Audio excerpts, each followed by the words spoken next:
What is up, guys? Welcome on back to TK's Garage. And I saw a video over at Uncle Tony's Garage, and it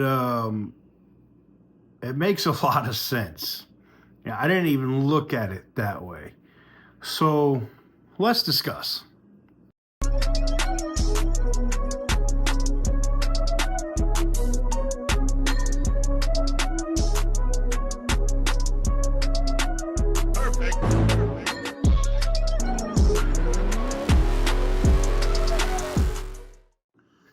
So welcome on back to TK's Garage. I saw this video over at Uncle Tony's Garage. I'm going to tag him in the description down below. You should go check out his latest video, where he talks about the abomination of the Dodge Charger EV.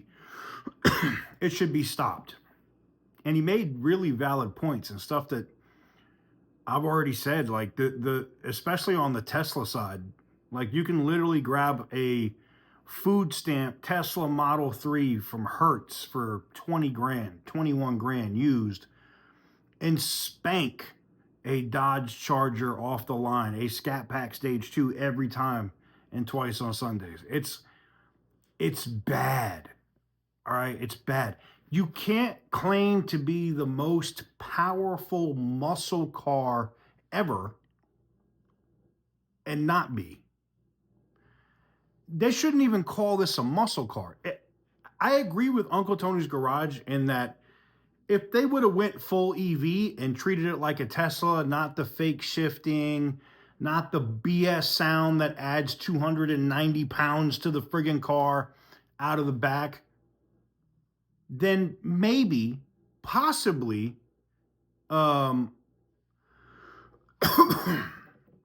maybe possibly,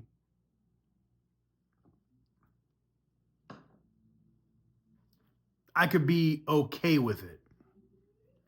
It's just absolutely trash.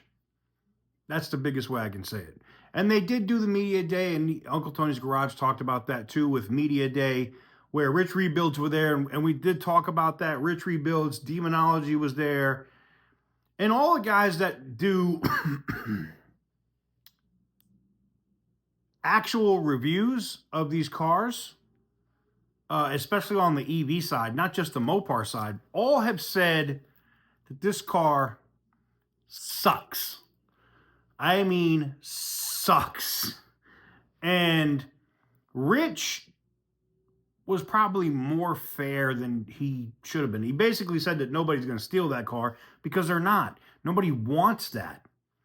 There's a separate video you'll probably see after this one today that there's just a lot of hundreds and hundreds of these Dodge Charger EVs parked, sitting, some with their, hoods up, plugged up to different charging infrastructure to try to trickle charge all these batteries, because they can't ship them to dealers because they have massive software issues.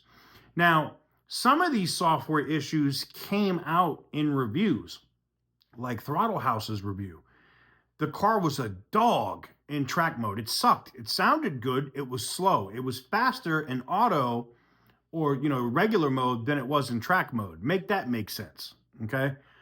The boost button for the extra horsepower. If you already have the Stage 2, you track, there's no boost. There's no extra power to be had there. It's just, when you get to the price point of where this car is, if these Dodge Charger EVs came out and they were $25,000, cool. They're like cheap K cars at that point. I get it. They'd probably sell like gangbusters.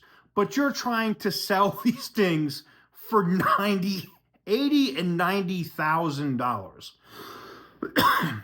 Tesla caught on, and they've lowered the price of their Tesla Model Plaid.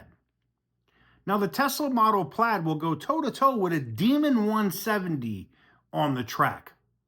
Stock. And you want to call this the most powerful muscle car on the planet, Dodge? I agree 100% with what Uncle Tony's Garage said, in that the abomination should be stopped. Dodge should learn their lessons now and focus more on manufacturing the six-pack and make the EV version order only. If a customer wants to come get it and order it, that build it by order, right? Because we all know that Stellantis as a company is losing upwards of between $40,000 to $60,000 on every single Dodge Charger unit. Who in their right mind is manufacturing a car that they lose that much money on?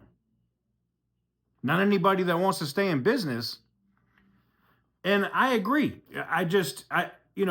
Maybe the six-pack will change my mind. I just don't see it because of all of the issues with that friggin' engine, from the head gasket to all of the plastic all around it, the plastic water pump, and everything else. That car is a friggin' disaster. They should just, oops, we shouldn't have done that. Move on to the Cuda, move on to the Dodge Avenger, whatever they're going to be. Get back to putting these push rod V8s, these Hellcat engines, the regular 5.7, and other stuff in these vehicles as emissions are going to get rolled back, and go back to making cars and trucks that people want to actually buy, because this ain't it. This ain't it. And I seen like a bunch of you guys tagging me about it. And yeah, shout out to Uncle Tony's Garage about it, because he's right. Myself and OC Motivator have been talking about the disaster, and Butter the Insider have literally been talking about the disaster that is this car. And the fact that they want to charge $20,000 more for what Rich basically said, Rich Rebuilds basically said, is just software. It's unacceptable. It's unacceptable. There's nothing you can tell me that makes me think that that's cool. And if you have money, like Uncle Tony's Garage did say, if these videos are able to keep just a couple people from buying this damn car, then it was worth it. And, if you want to get an electric car that's fast as hell, go buy a Tesla Model Plaid. It's cheaper. It's got better charging infrastructure, and it's faster. That's what you're buying it for. But let me know what you guys think in the comment section down below. Give the video a big thumbs up if you like what I do. Hit the subscribe button if you haven't already. And as always, stay petty, my friends.